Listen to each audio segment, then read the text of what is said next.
How does one go about being a senator-elect? What's it like for you? What are you experiencing right now? Well, I'm still a congressman, so we have the lame duck, and we Ugh. have all the debates right now over the continuing resolution. Hopefully, we get the NDAA, the major defense bill passed, and the lame duck. There's some talk of a farm bill. I'm skeptical that that will happen this year. Probably pushed into the new Congress. And what's important about the lame duck to remember, Kurt, is that we have the perfect scenario. Donald Trump back in the White House, a Republican majority in the House, and a Republican majority in the Senate. So anything that passes today with Chuck Schumer's Senate and Joe Biden in the White House is going to be much weaker than something that we can pass next year. So a CR into the new year, the NDAA is likely to pass, but anything like a farm bill will be filled with woke riders and woke policies that if we hold it off till next year, it'll be a lot better. So, but to answer your question, I'm still focused on that. We had our new senator orientation last week. There are 12 of us, 12 new senators, 6 Republicans, 6 Democrats coming into the new Congress, and we got together to go through the crash course on a lot of the technical parts of being a senator. But I admit I have a lot to learn. I'm meeting with my new colleagues, and we elected new leadership last week. Really proud of my friend Tom Cotton for being elected the number 3 spot. By the way, I know a friend of this show. New Republican leadership, a new Republican Senate, a new Republican Party to back up Donald Trump over the next 4 years with him in the White House. It's going to be a lot of fun. Well, Senator-elect, do you simply take your congressional staff and walk across Capitol Hill to your new office? Is that how it goes, or do you start bringing in new people? Well, a little bit of both. I mean, my entire House staff is going with me, and I have a top-notch staff that's been with me for a long time. I've been in the House for 8 years. They kicked us out of our House office last Friday, but they gave us temporary office space in the Russell Senate office building in the basement. So In we're the sort of basement. spreading out there, and we're interviewing people to come, and my staff will grow by probably at least 3 times. One thing, though, that when you're a senator-elect or a congressman-elect, you don't know what your committee assignments will be until the new year. So we're studying that and making a case. That I've been on the House Armed Services Committee for 8 years. I chair the Military Personnel Subcommittee. I've been at the tip of the spear against for fighting back against wokeism in the military. I want that to be my mission and focus when I get to the Senate. So I'm asking for a seat on the Senate Armed Services Committee and making my case for that. That over the next several weeks, a lot of my time will be focused on preparing to hit the ground running on January 3rd when I get sworn into the Senate. Senator-elect Banks, what do you think of Donald Trump's nomination for Secretary of Defense, Pete Hegseth?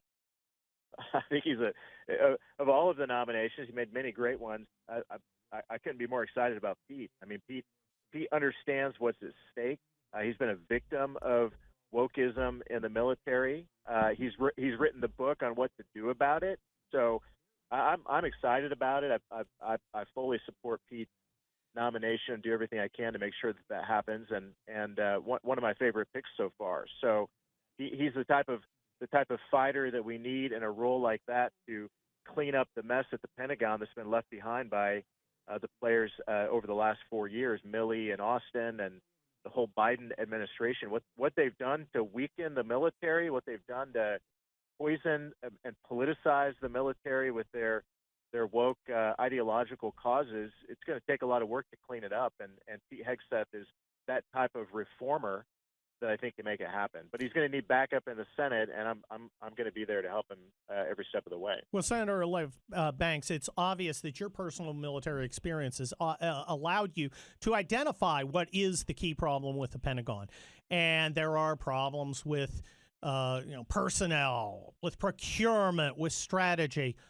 But everything wrong with the Pentagon stems from the failure of the warrior culture that should be in effect.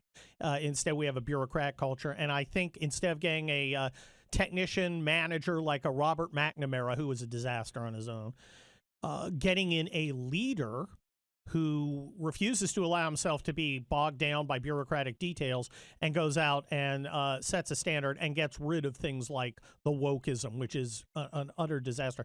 I think that's key. How are you going to be able to support him on armed services should you be appointed there?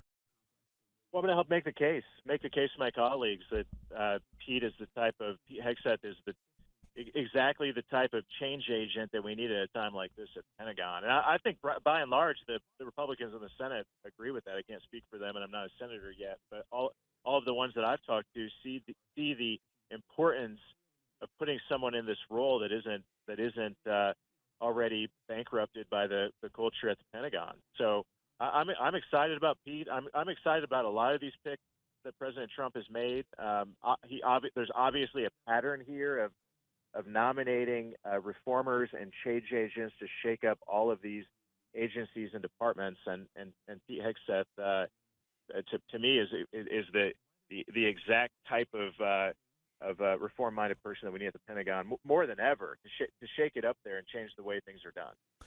Well, Senator-elect Banks, you're going to be part of the Senate's confirmation process, and the Constitution has a responsibility for the Senate to advise and consent. And a lot of my conservative friends have said, they should just, agree with everything Trump says, which I certainly think they should bend over backwards to try and accommodate Trump getting the team he wants. But I think there is a constitutional duty for you as senators to go in and actually evaluate these candidates and then to advise and consent upon them.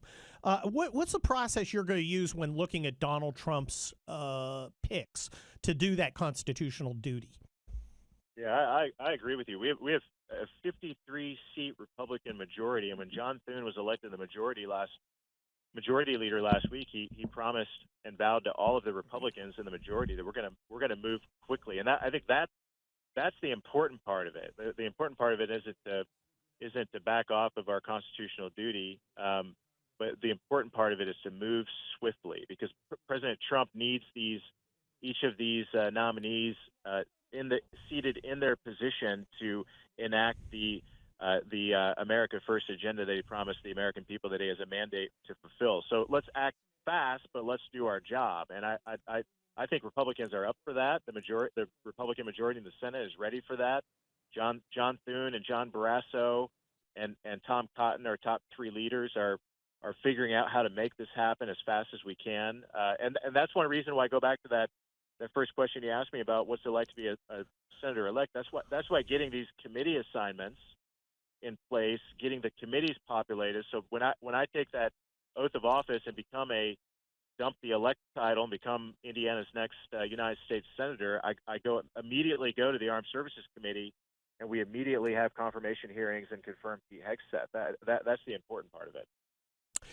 Senator-elect Banks, you're interacting with your Democrat colleagues in the House right now, and perhaps with some of your future colleagues in the Senate right now who are Democrats for whatever reason. How are they feeling right now? Are they sad? Because I want them to be sad. You can see it in their eyes. I mean, there is something different here than what I've seen before. I mean, you've seen them you saw them invigorated and in Trump's first midterm, when Trump won the first time, it was a shock to the system. But then they played all the games that they did, and then you had the midterms, and they won the House majority back. And this time, though, you see a good example. Seth Moulton, moderate Democrat in Boston, who has come out and saying the quiet part out loud about his party, that they're not the Democrat Party is nuts. And his staff's resigned. He's had protests, Democrats protesting his office. But you've seen a few Democrats come out and say it, that they can't win elections if they continue to advocate for boys playing in girls sports and for a lot of the wacky positions that the Democrats have taken. I've told you before. My dad was a union Democrat for most of his life. This isn't my dad's Democrat Party. This is a wild, wacky Democrat Party that can't win.